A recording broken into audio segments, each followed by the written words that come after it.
Alright, so we're going to take some, I'm going to show you how to do some of these equations on momentum. Momentum understanding it, I think, isn't a difficult idea, but sometimes doing the equations, it can be. Perhaps this, oh wait, let's look at this equation first. So here's our equation, P equals m times v. Okay, and again, if you remember, it's P is momentum, so it's momentum. And that's equal to the mass of the object times the velocity.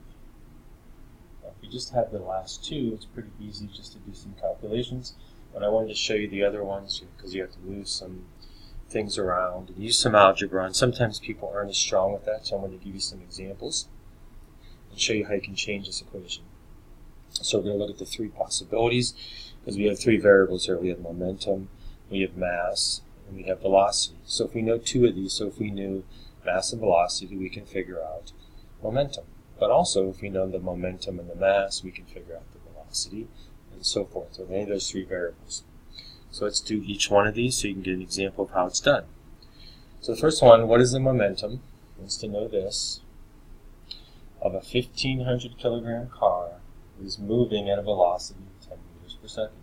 So there's our velocity, there's our mass, and this is our momentum, right? And we just use this equation up here. P equals m times v, or mv, however you want to do that.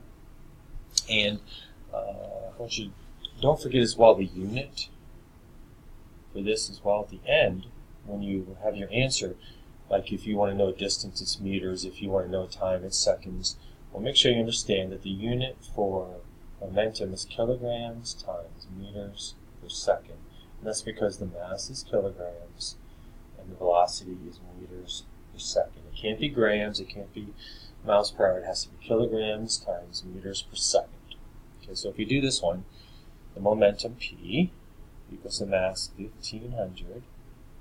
Okay, and that's going to be times 10. And that's going to just add us a 0, right? So it's going to be 15,000 kilograms times meters per second.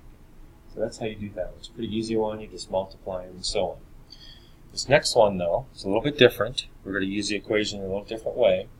And this one says if you have this mass of a truck, 2,500 kilograms, that's a mass, right? The kilograms. It has a momentum, so it's giving you this P, kilograms times meter per second. How fast? That's your velocity. So again, we started off with this equation. P equals m times v. And then what we want to solve for is v. So we have to rearrange this equation, and we're going to divide both sides using algebra by m. These cancel. It's going to end up with the equation momentum divided by the mass equals the velocity. So we plug that in. The momentum is 25,000. We're going to divide that by the mass, 2,500. And then we're going to cancel zeros here. We don't even need to use a calculator at all. 250 divided by 25 is 10. And then we have to figure out what is our unit. It's a velocity.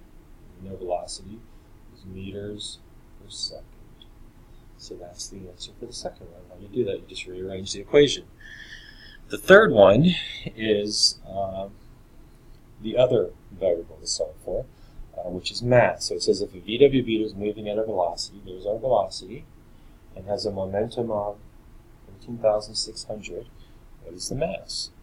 Okay, again, we start off with this equation, P equals m times v, and but that's not what we need, right? We need the mass. So again, just like we rearranged, we're going to use algebra. We're going to divide both sides by v, just using this property of algebra.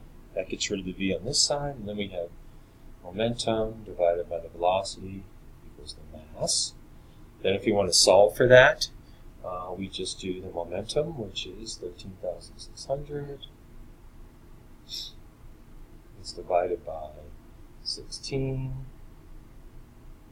And then we just have to do our math. Let me grab a calculator and do that one very quickly. Probably should be able to. working it right now. So 850. And then we have to think about the unit. It's a mass. If we look where we started, it's kilograms. 850 kilograms. So that's kind of how you solve these basic momentum problems.